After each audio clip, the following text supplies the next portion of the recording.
Bismillahirrahmanirrahim. Today I will discuss about meiosis.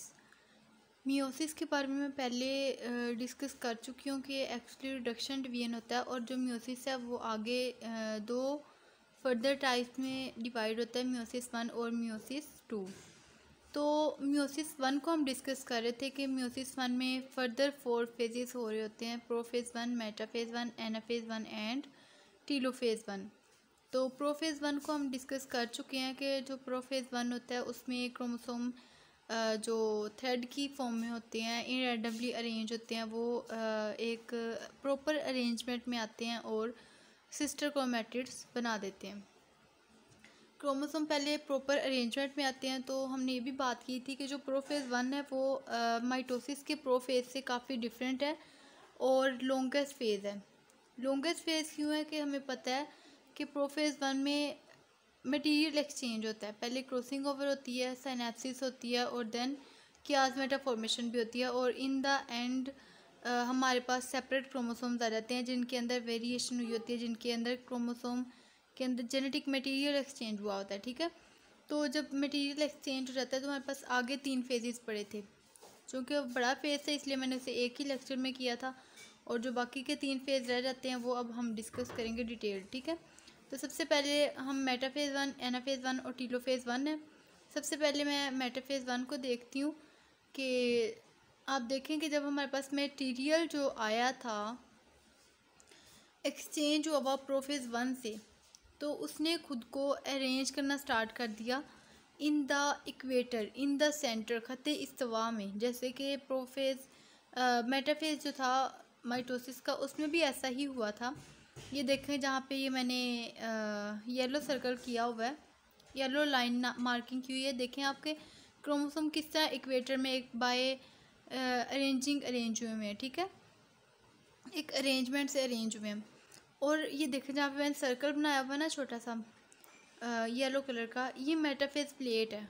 जो chromosome के दरमियान जो फासला होता है इसे हम कहते हैं मेटाफेज़ प्लेट। ठीक है, तो अब मेटाफेज़ जो 1 है उसमें एक तो जो होमोलोगस क्रोमोसोम्स हैं वो खुद को इक्वेटर में अरेंज करते हैं। अब होमोलोगस क्रोमोसोम, यहाँ पे डिफरेंस कहा जाता है होमोलोगस क्रोमोसोम्स का। होमोलोगस क्रोमोसोम हमने पढ़ा था कि वो क्रोमोसोम होते हैं जिनके पास इंफॉर्मेशन एक जैसी होती है।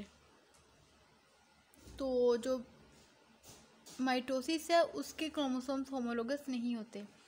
और मेटाफेज़ 1 में यहाँ पे क्या हुआ है कि मेटाफेज़ प्लेट भी बनी है। तो मेटाफेज़ 1 हमारा हो गया कंप्लीट। अब हम देखते हैं नेक्स्ट जो है एनाफेज़ 1।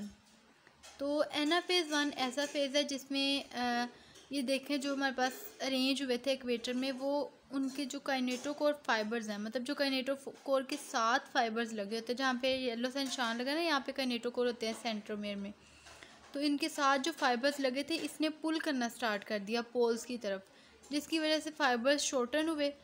तो वो अपने अपने पोल्स की तरफ के खींचे गए, उन पे एक फोर्स लगाई गई।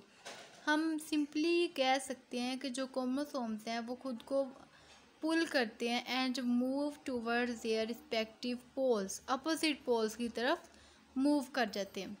तो ये हमारा एनाफेज़ 1 कंप्लीट हो जाता है। एनाफेज़ 1 भी हमारा माइटोसिस के एनाफेज़ की तरह का ही है, लेकिन इसमें फिर वही बात आ जाती है कि होमोलोगस क्रोमोसोम्स। ठीक है, उसके बाद आ जाता है टीलोफेज़ 1। टीलोफेज़ 1 जो है इसमें होता है कि जो नंबर ऑफ़ क्रोमोसोम्स हैं हाफ रह जाते हैं। आप ये देखें कि आपको ये डायग्राम नज़र आ रही होगी, इसके अंदर जो न्यूक्लियस है उसके अंदर जो चीज़ें हैं इसमें क्रोमोसोम की तादाद जो है वो हाफ रह जाती है। यही डिफरेंस है माइटोसिस और मियोसिस 1 के टीलोफेज़ में कि जब इसके अंदर नंबर ऑफ़ क्रोमोसोम्स हाफ रहेगी, सेल जो है दरमियान से सेपरेट करना स्टार्ट कर देगा, फुरो हो जाएगी और स्पिंडल जो फाइबर्स हैं वो खुद को डिसअपेयर कर देंगे, वो नज़र नहीं आएंगे, वो कहीं के वे गायब हो जाएंगे। तो स्पिंडल फाइबर्स तभी बनते हैं ना जब क्रोमोसोम को कॉपी तैयार करना होती है और उसके बाद सारा प्रोसेस करना होता है। तो उसके बाद न्यूक्लियर एनवेलप जो प्रोफेज़ 1 में हमारे से डिसअपेयर हो गई थी उसकी फॉर्मेशन स्टार्ट हो जाती है। ठीक है, तो टीलोफेज़ 1 जो था वो लास्ट फेज़ था मियोसिस 1 का।